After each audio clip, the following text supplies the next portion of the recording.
News, सच जरूरी है। नमस्कार, आप देख रहे हैं MNS न्यूज और मैं हूं आपके साथ चांदनी पाठक। एक नजर डालते हैं आज की खास खबरों पर। महाराष्ट्र में बारिश का कहर, मुंबई और पुणे में ऑरेंज अलर्ट, इन जिलों में जारी किया गया अलर्ट। एयरलाइन ने जारी की एडवाइजरी। भारतीय मौसम विज्ञान विभाग ने रविवार को मुंबई और आसपास के क्षेत्रों के लिए रेड अलर्ट जारी किया है।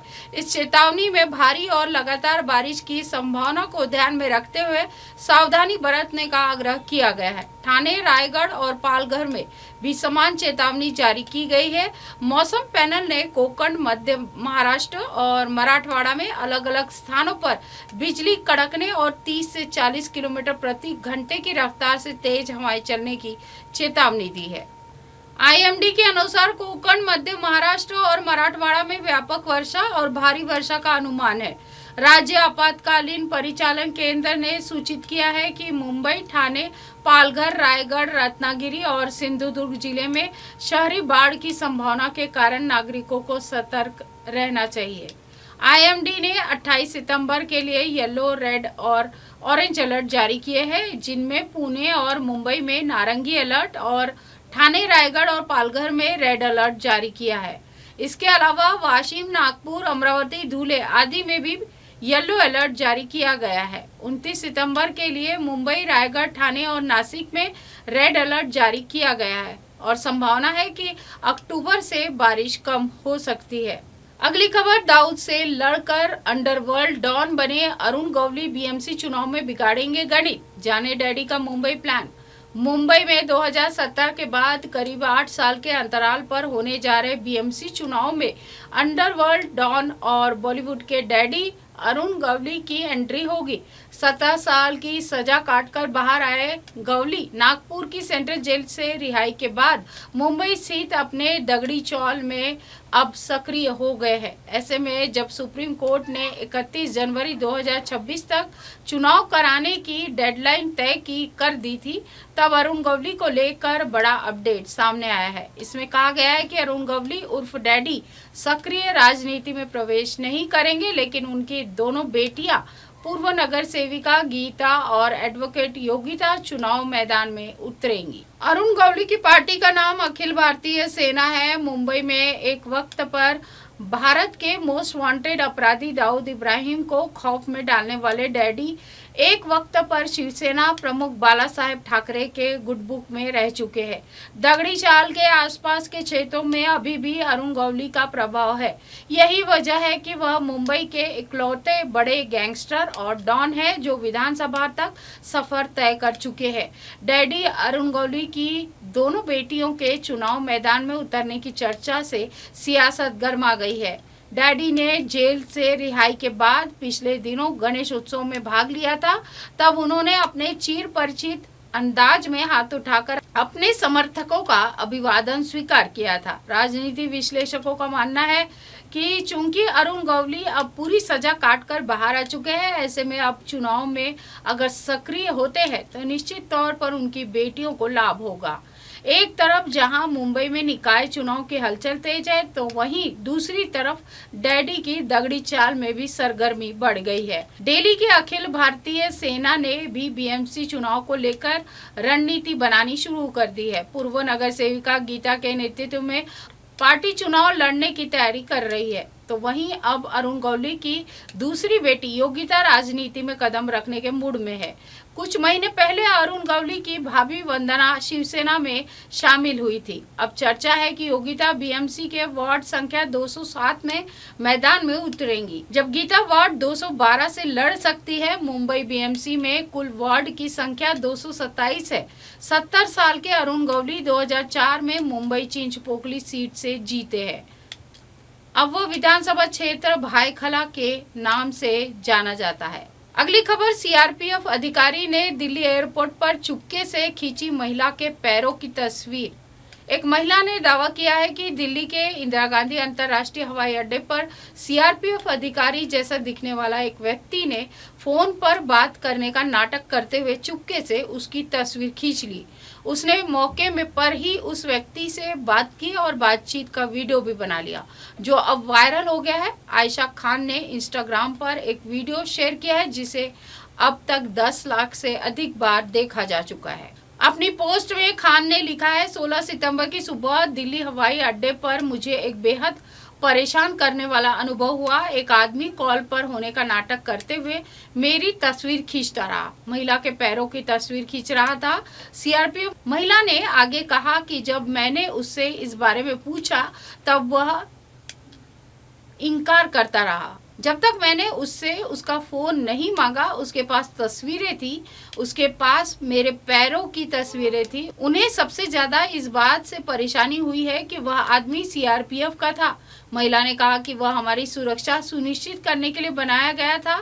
अगर कोई महिला हवाई अड्डे के अंदर निगरानी में और सुरक्षा कर्मियों से घिरी हुई सुरक्षित नहीं है तो वह कहां सुरक्षित महसूस करेगी। अगली खबर, आई लव मोहम्मद पर मौलाना इलियासी क्या बोले। आई लव मोहम्मद विवाद पर प्रमुख मुस्लिम नेता मौलाना उमर अहमद इलियासी का बड़ा बयान सामने आया है। उन्होंने दंगाइयों को कड़ी फटकार लगाई है और शांति, मोहब्बत और धर्म सम्मान की मिसाल पेश की है। मौलाना ने साफ कहा है कि नबी मोहम्मद से मोहब्बत हर सच्चे इंसान के दिल में होनी चाहिए, चाहे वो मुसलमान हो या हिंदू। साथ ही उन्होंने सीएम योगी आदित्यनाथ के नेतृत्व की भी तारीफ की है।